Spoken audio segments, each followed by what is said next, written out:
Olá, eu sou Cassi Monteiro, tenho 27 anos, sou formada em psicologia, voluntária em projetos sociais há mais de 10 anos, fundadora do Instituto Desperte e Governe, primeira suplente de vereadora aqui em Campo Grande e hoje estou aqui de frente com o MS.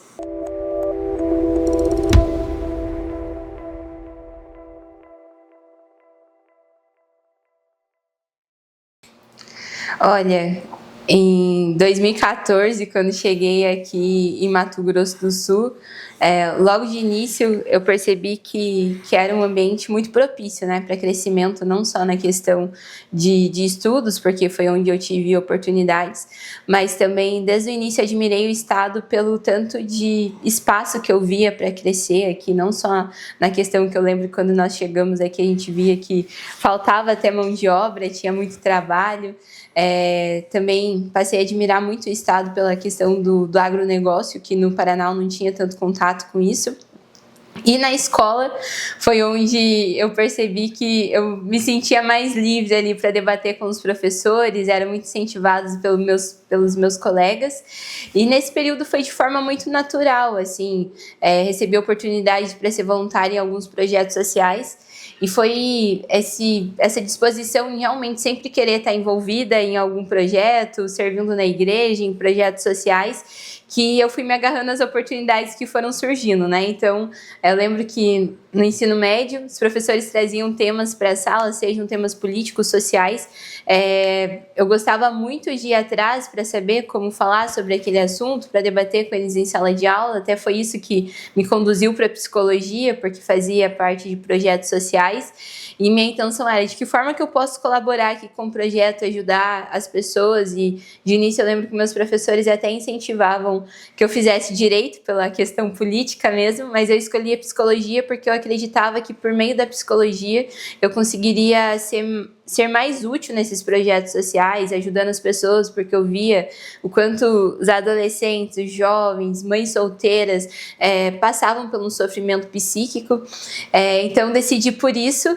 E não imaginava, né, que seguiria em algum momento ali o caminho da psicologia, iria cruzar com a política, na verdade. Foi na faculdade também, nessa de participar de grupo e me chamam daqui, me chamam de lá, eu indo.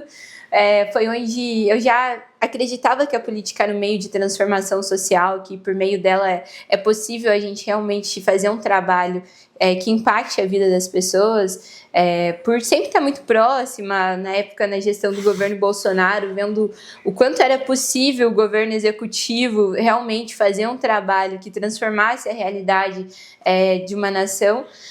Foi vendo isso ali, olhando, né, digamos assim, para pessoas que eu admirava na política, que eu percebi que era possível fazer algo também aonde eu estava.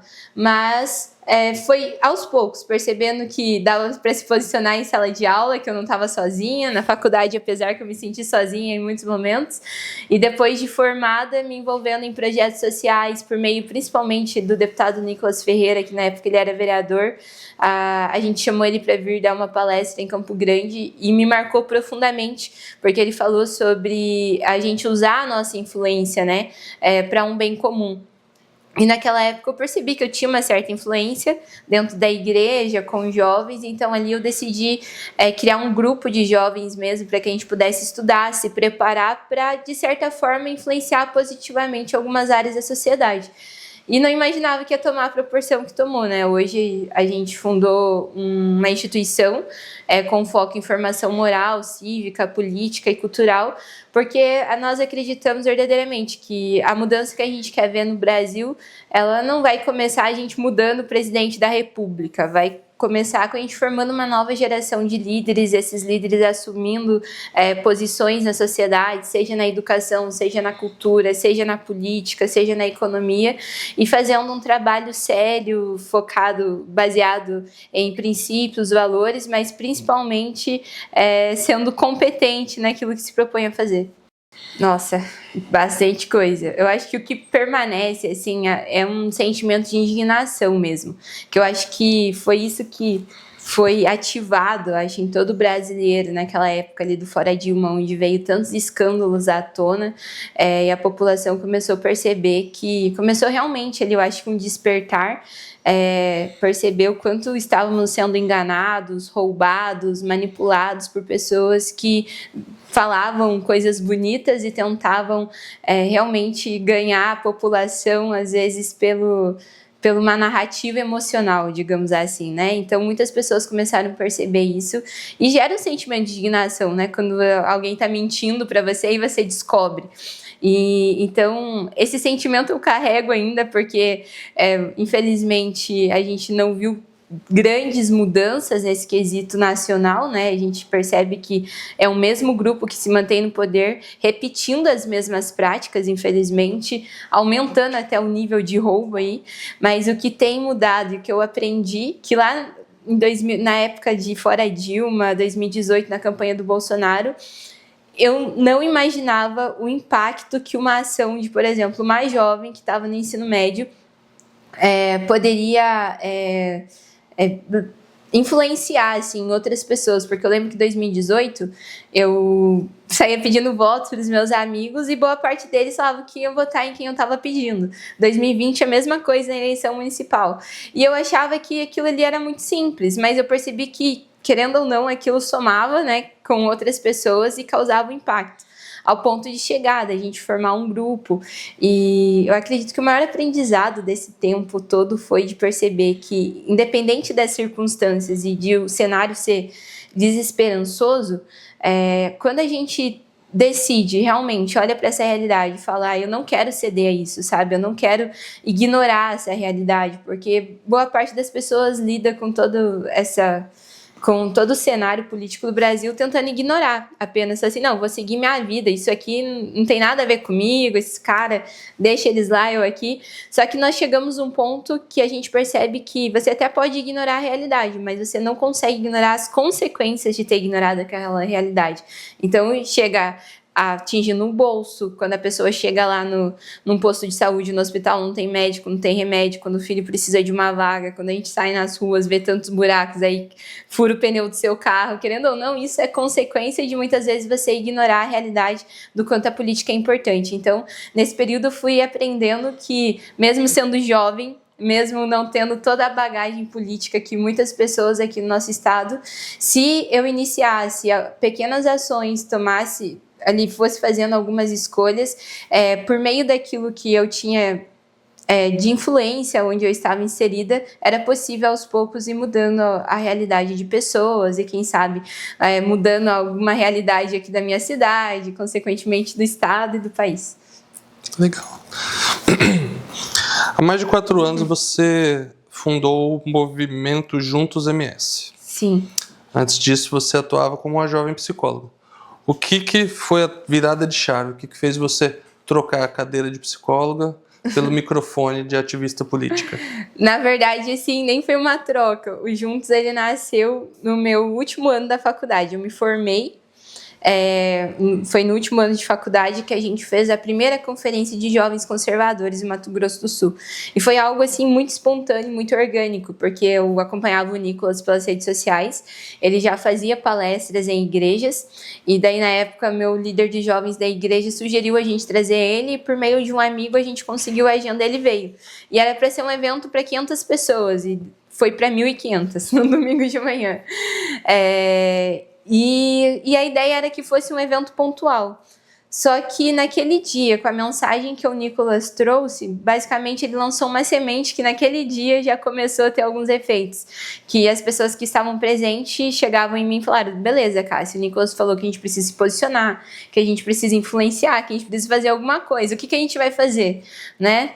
Daí, na época, quase que eu pensei, gente, eu tenho que terminar meu TCC, eu tenho que terminar minha faculdade. E daí eu coloquei todo mundo num grupo de WhatsApp E pensei, né, naquela época eu estava tendo meu primeiro contato com o Olavo de Carvalho também, e já tinha entendido a importância de fazer um trabalho de base, da gente estudar. Então, início de 2022, conciliando com o início da profissão, a gente iniciou alguns grupos de estudos. Só que 2022, ano eleitoral, né? Então chegou num ponto que eu tive que meio que escolher entre um ou outro, ainda tentei conciliar até o final de 2022, eu atendia em clínica, em projeto social, e daí me envolvi na campanha de 2022 ali do Bolsonaro, fui para a linha de frente mesmo aqui no estado, e daí, em 2023, eu recebi um convite para ir trabalhar em Brasília. E daí foi quando eu tive que deixar. Né? Eu realmente escolhi viver essa aventura, digamos assim, no Congresso Nacional, que foi uma imersão. Porque eu lembro que eu falei para meu pai, em alguns momentos, quando o pessoal fazendo, né, esses convites, meu Deus, mas eu tenho que construir uma carreira aqui, conquistar minha vida e tudo mais. Eu falava, pai, eu não conquistei nada ainda para arriscar tudo, tipo, ir para outro estado. Não é dele, mas a vantagem é isso, né, você não tem nada. Então, foi quando realmente surgiu essa oportunidade, e tem oportunidades que eu acredito que elas não surgem duas vezes na vida, né? Então, assim, não é comum uma jovem na época eu estava com 23, 24 anos, receber um convite para ir trabalhar na Câmara dos Deputados, né? Então, eu realmente resolvi arriscar para aprender mesmo. E, assim, um ano em Brasília, vou te falar, eu acho que equivaleu a 5 anos na faculdade. A principal coisa é porque a mensagem que hoje a gente carrega como Desperte e Governe, né? Porque depois de 4 anos ali fazendo ações pontuais de mobilização política, militância, trabalho de base por meio do Juntos, nós entendemos que era necessário a gente ter uma plataforma, digamos assim, né? Ter um CNPJ também, para que a gente pudesse fazer um trabalho mais efetivo. Então, o Instituto, ele nasceu, até foi muito incentivado pelo Nicolas, porque a gente se reunia para grupos de estudos ali, e a gente pensava, mas pessoal, olha o que a esquerda tem feito, né?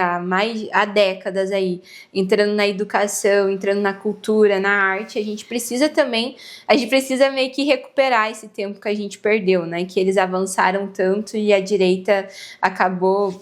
Na época, a gente fala que nem existia direita, parecia, né? Então, o Instituto ele nasceu com o objetivo de realmente fazer um trabalho de formação e por meio dele a gente conseguir entrar em lugares que sem ele não seria possível. Então, a principal coisa é porque a política tradicional, muitas vezes, ela quer reproduzir uma forma muito engessada. E nossa intenção, antes de formar, sei lá, jovens ativistas políticos conscientes, a nossa intenção é formar pessoas, né, competentes, pessoas que tenham princípios, valores, cidadãos mesmo, que vão formar família, que vão entender a importância do trabalho, que vão querer buscar mais conhecimento para, primeiramente, cuidar da sua casa de uma forma positiva, saudável, e a partir disso atuar na sociedade, né? Então, acho que o principal objetivo hoje, a diferença realmente da política tradicional é essa, porque a gente entende que a raiz em si não está da gente usar pessoas em favor de conquistar um cargo eletivo, mas é da gente formar uma nova geração, formar pessoas para que essas pessoas formadas ali com uma personalidade forte, dispostas a trabalhar para cuidar de suas famílias, elas vão, de certa forma, também colaborar para que a gente possa melhorar o Brasil no todo. Olha, é até difícil às vezes, quando me perguntam, eu falo bem assim, é difícil de explicar algo que nem eu entendi claramente ainda tudo aconteceu.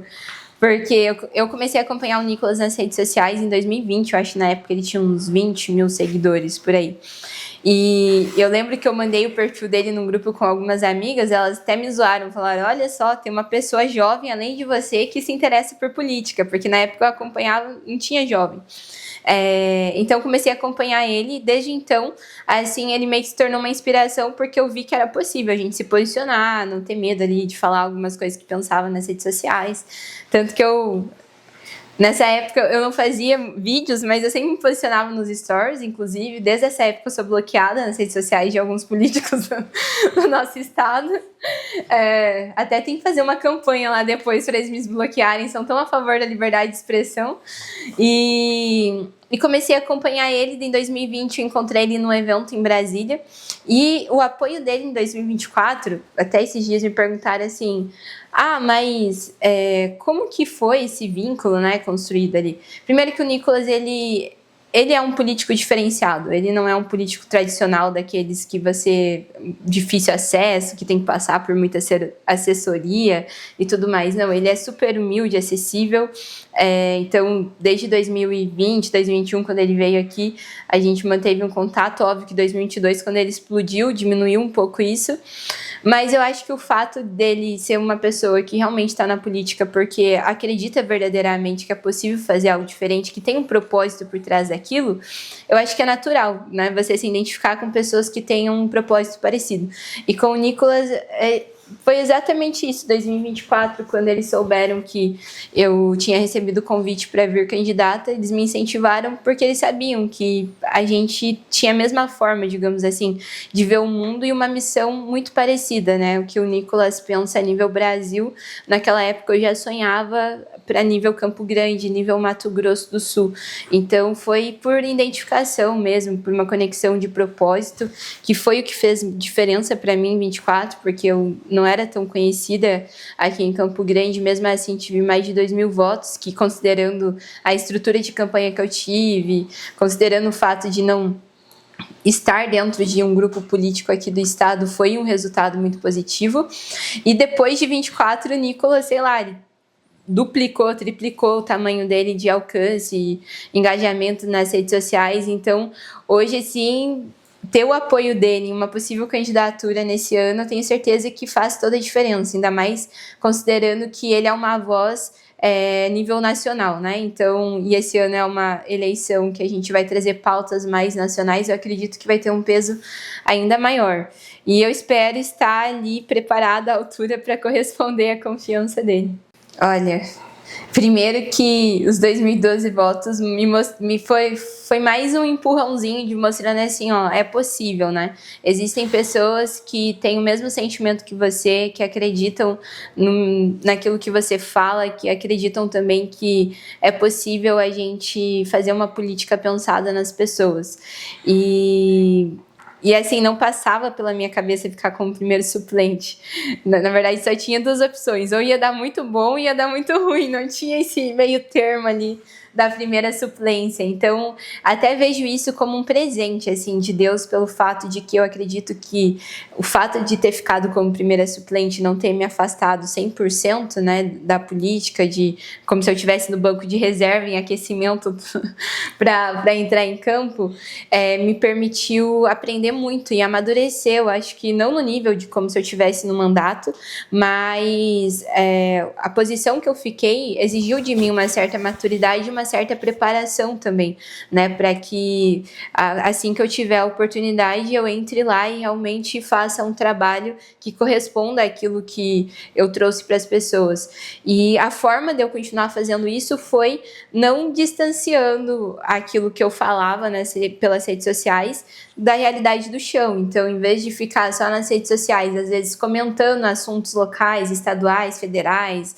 ou tentando buscar, cavando polêmica ali, eu decidi, na verdade, mesmo sem ter um mandato, fazer um trabalho que demonstrasse que, na verdade, ter um mandato, ter uma cadeira, só vai potencializar o que eu já faço.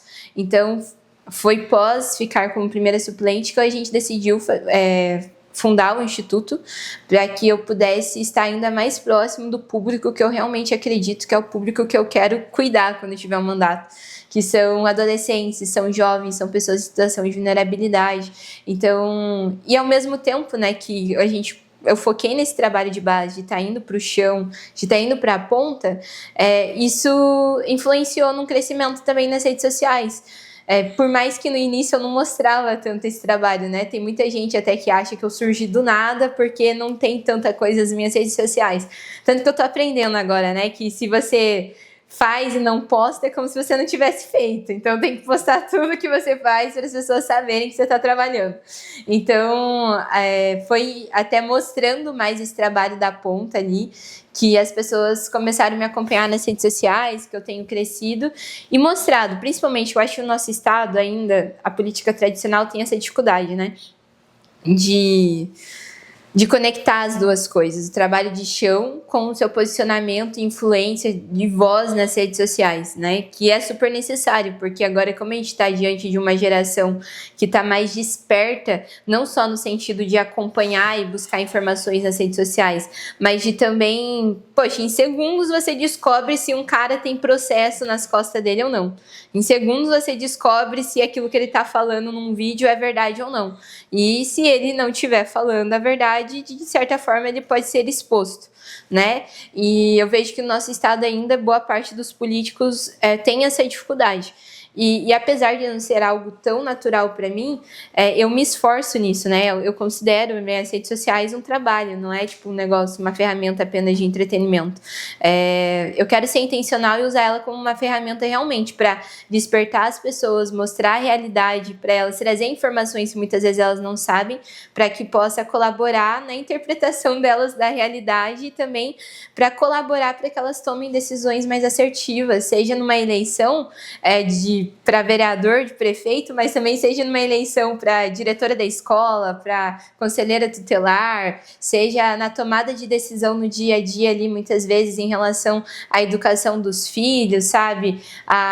Aonde buscar, às vezes, mais conhecimento a respeito de um assunto para ajudar na formação, seja da família, enfim, eu acho que é um meio da gente conseguir impactar a vida das pessoas também. Sim, sim. Porque é como se existisse um processo natural na política, né? Se você é jovem, se você ainda não tem nenhum cargo, não arriscou um cargo eletivo, o natural é você entrar dentro de um grupo de alguém que já tem um cargo eletivo, e conforme essa pessoa vai subindo, você vai se preparando e subindo na ala dela, né? Só que olhando para o nosso estado, quando eu tomei essa iniciativa, e na verdade eu recebi o convite para vir candidata, eu vi nisso uma oportunidade de iniciar um novo caminho, porque naquele momento eu não me identificava e não me sentia representada por nenhum dos mandatários ali da Câmara Municipal, por exemplo. Então, como eu gostaria de ter um mandato, de representar as pessoas, eu vi nisso a oportunidade de eu começar um caminho diferente. Então, no lugar de entrar dentro de um grupo político, ter um padrinho e seguir todo o método, a tradição que aquela pessoa já tinha na política, eu vi a possibilidade de começar algo novo, inspirado, obviamente, em pessoas que começaram a fazer isso em outro estado. Mas, óbvio, a gente vive num estado ainda que a política é denominada por alguns o coronelismo aqui, né?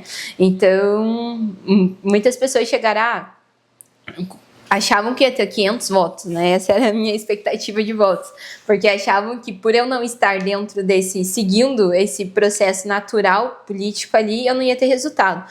Então, como eu tive um resultado positivo, mesmo não alcançando o mandato, para mim foi uma chancela de que era possível, que dava para eu continuar naquele caminho sem seguir os métodos tradicionais, né? Só que até hoje eu ouço muito isso, ainda mais considerando o fato de que, como suplente, a gente conseguiu fazer um trabalho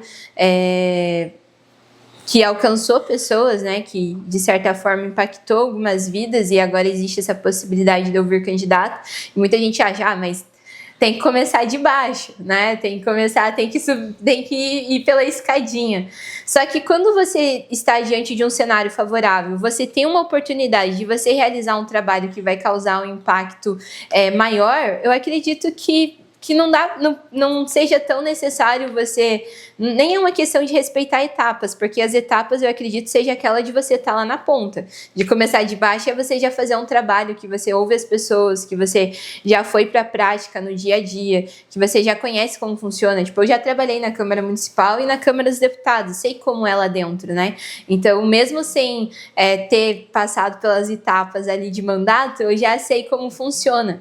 Então, diante do cenário da oportunidade, eu acredito que é um ambiente favorável. E olhando também hoje, por exemplo, para a Assembleia Legislativa do nosso estado e para a bancada federal, eu, como mulher, jovem no nosso estado, de direita, carregando as bandeiras que eu carrego, eu não vejo ninguém em que eu me sinto 100% representada. Então, se eu tenho condição e a oportunidade de me colocar à disposição para poder preencher esse espaço, a minha intenção é agarrar realmente, para que se tiver mais pessoas que também se identificam comigo, possam ter a opção em quem votar. Olha, existem boas políticas já aprovadas que não estão em práticas, então acho que sim, uma das primeiras coisas, principalmente estando num cargo legislativo, o ideal é você colaborar para que essas políticas sejam realmente efetivadas, né?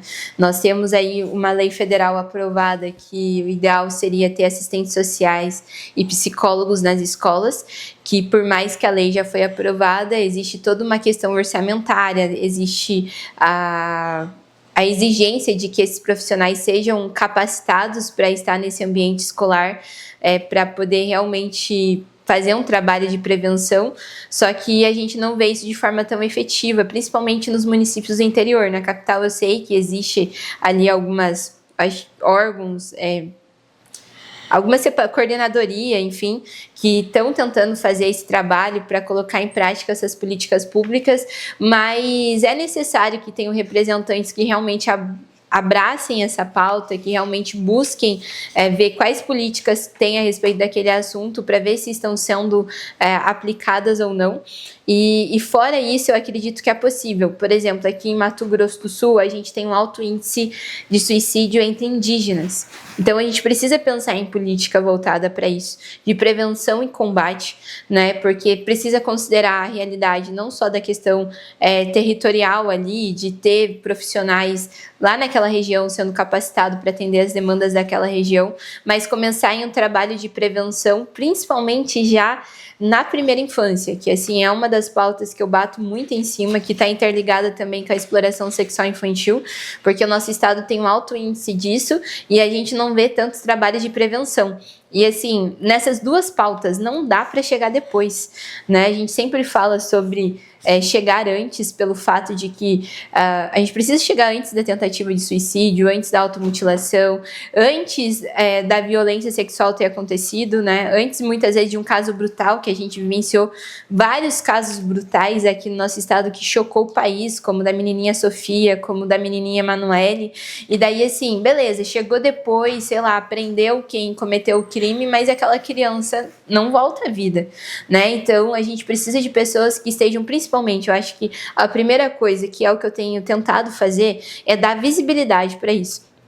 Porque se as pessoas não veem para elas, é como se o problema não existisse. Tipo, a questão da violência sexual no nosso estado me gera muita revolta, porque, por exemplo, a gente fez uma parceria pelo Instituto com a Polícia Federal, eles estiveram palestrando num seminário de capacitação que nós fizemos em Dourados, que Dourados é a cidade com o maior índice de violência sexual do Mato Grosso do Sul e é a 10ª do país. Entre mais de 5 mil cidades no Brasil, Dourados é a 10ª cidade com o maior índice de violência sexual contra crianças e adolescentes. E poucas pessoas sabem disso. E se pessoas, muitas vezes profissionais, que podem atuar na prevenção não sabem, para eles é como se tivesse tudo bem. Então, dar visibilidade para isso é um primeiro passo. E a segunda coisa é a gente realmente capacitar pessoas que podem colaborar nessa prevenção, principalmente hoje, que a gente tem feito já esse trabalho, são professores e lideranças religiosas. Os professores, porque estão em contato com esse público no dia a dia, e não tem...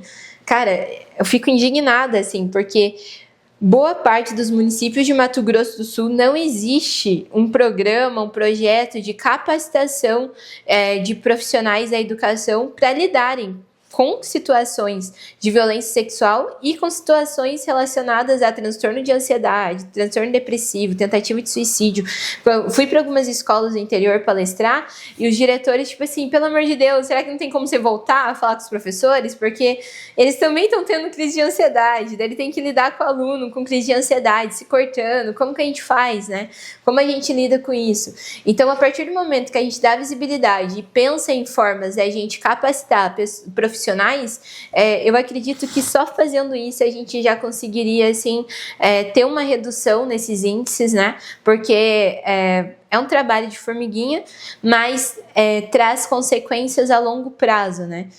De muitas vezes a gente salvar um adolescente numa tentativa de suicídio, muitas vezes a gente impedir que uma criança sofra abuso, muitas vezes a gente conseguir combater, muitas vezes, uma violência que já aconteceu, aquela criança sabendo como denunciar aquele bandido sendo preso, evita que outras violências aconteçam, né? Então, é um ciclo. Até por isso que a gente fala muito que é uma rede de proteção à infância que precisa ser fortalecida. Primeiro que a gente vive supostamente numa democracia, né? Onde o poder deveria emanar, digamos assim, ele emana do povo. Então, considerando isso, o povo ele deveria, falo deveria, mas ele deve ter a liberdade de realmente se posicionar em relação às instituições que sustentam, digamos assim, o país. Então, você criticar um ministro da STF, criticar um líder do executivo, você é um cidadão, né? Você, considerando a nossa Constituição, você deveria ter liberdade para isso. Então, e a nossa crítica em si, ela sempre foi as manifestações baseadas em ações que eles tomaram que não condizem com a posição que eles estão. Até esses dias eu estava vendo ali que, poxa, o que você espera de um juiz? O que você espera de um ministro? Que ele seja realmente alguém, um guardião da lei, alguém que vai seguir a lei, que vai seguir os procedimentos jurídicos, legislativos, enfim. Agora, quando você olha para a realidade do nosso país, onde a gente vê tantas exceções, digamos assim, tantas vezes que a Constituição foi deixada de lado, tantas vezes que os processos mesmo, os procedimentos jurídicos, eles não foram seguidos, questionar isso é o mínimo que a gente pode fazer, né? E é complicado porque a gente vive isso no judiciário, né? E Rui Barbosa já dizia que a pior ditadura é a do judiciário porque a gente não tem a quem recorrer. Né? Então, se a gente não for para a rua e questionar isso, não pressionar como população, como que a gente vai mudar alguma coisa, né? E muito me estranha logo a esquerda que diz tanto defender a democracia chegar ao ponto de falar que a gente não pode questionar, que a gente não pode exercer o nosso poder como povo, como cidadãos, e realmente se manifestar. Eles que fizeram tanto isso, né? O problema é sempre quem que está falando, né? Nunca é a causa em si. Primeiramente, que só o fato de você estudar a raiz do feminismo, você já vai perceber que se você é conservador, não faz sentido algum você defender, você seguir essa linha ideológica feminista, né? Só usar um exemplo, né? O feminismo, ele nasce ali muito influenciado também pela revolução sexual, onde traz de forma muito explícita uma libertinagem sexual que é totalmente contrária à mulher constituir família e poder escolher, né, se submeter ao seu marido, constituir uma família, ter filhos, muitas vezes escolher cuidar da sua casa. Então, ele fala que a mulher pode ser livre para fazer o que quiser, mas não pode ser livre para escolher formar uma família e seguir, digamos assim, uma tradição que a gente nomeia como cristã, né? Então, assim, não faz sentido algum, são totalmente opostas, né? A raiz dos dois já começa na raiz, né? O conservadorismo e o feminismo não cabem no mesmo lugar. Então, realmente não é possível, até porque o conservadorismo ele é totalmente influenciado por valores e princípios cristãos e o feminismo ele vem dessa linha totalmente materialista, onde exclui a religião, exclui a fé, aonde tenta trazer realmente uma revolução, um progressismo onde exclui tudo aquilo que o conservador acredita que é o que sustenta a sociedade.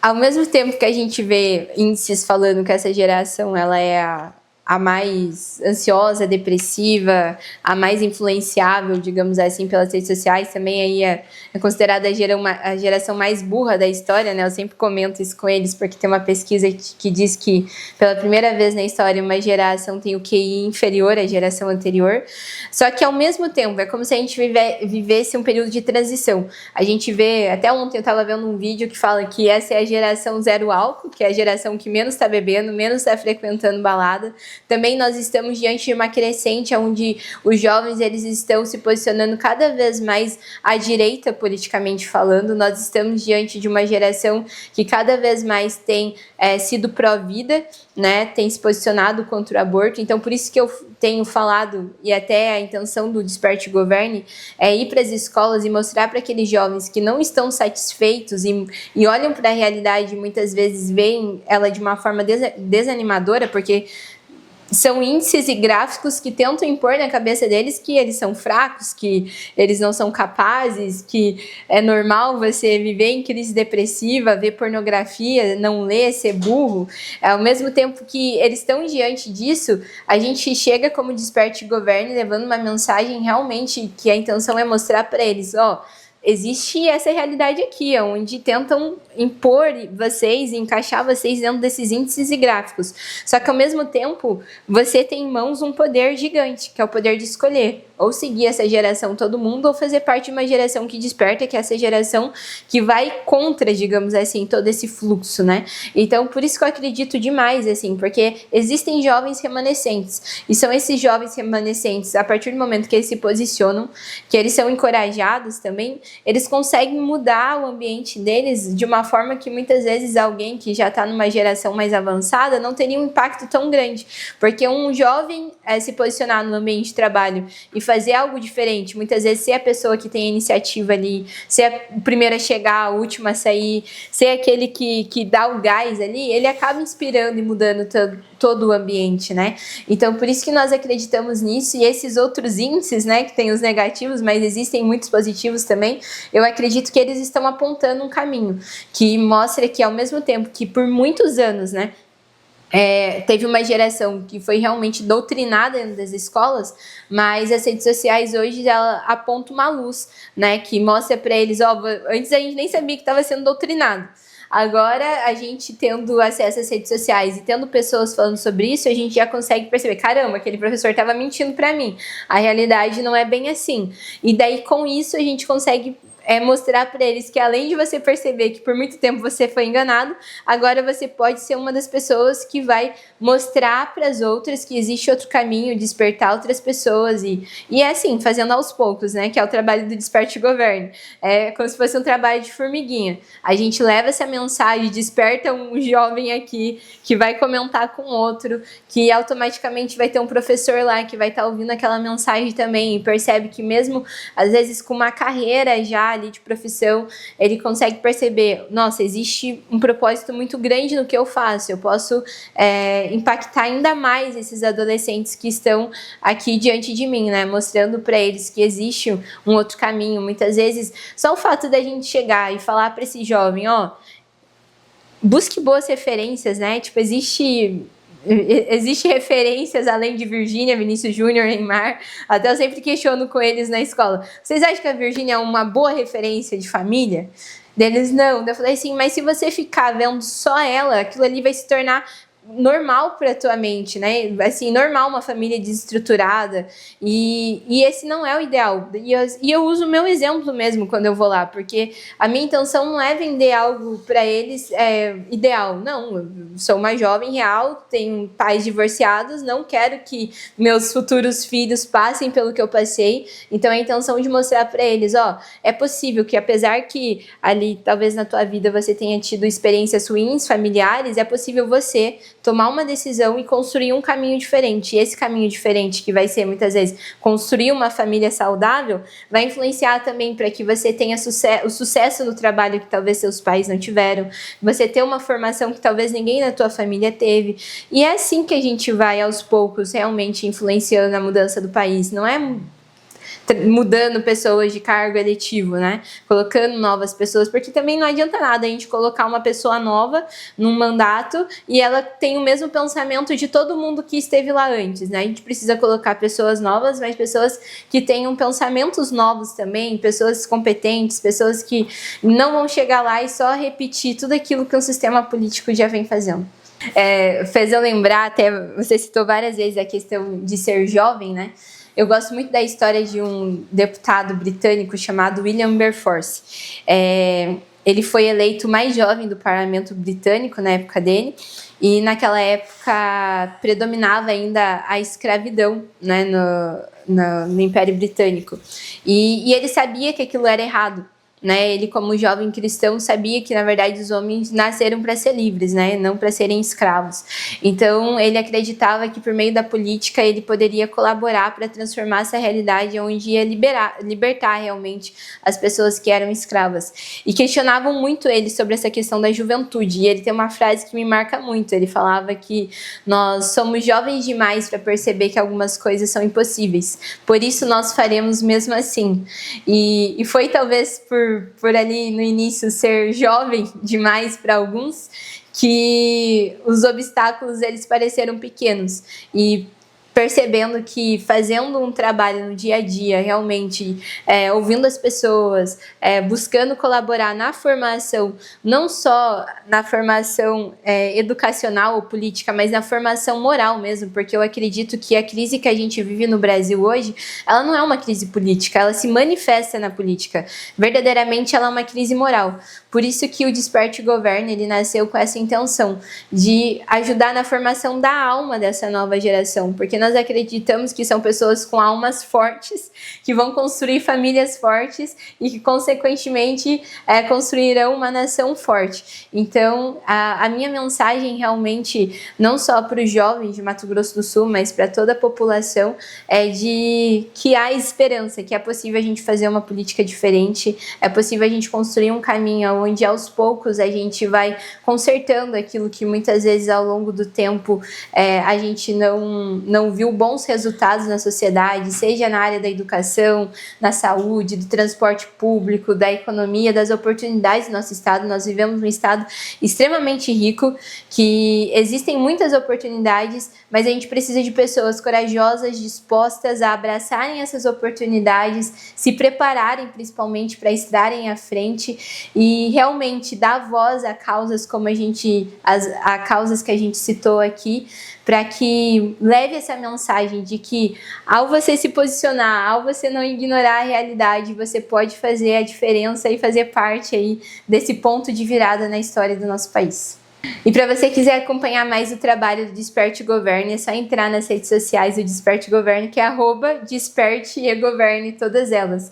E para acompanhar o meu trabalho e os nossos próximos passos e a jornada que a gente está iniciando, também é @CassiMonteiro. Todas as redes sociais, Instagram, Facebook, TikTok, @CassiMonteiro. Só acompanhar lá que você vai ver tudo que a gente vai construir pelo nosso estado.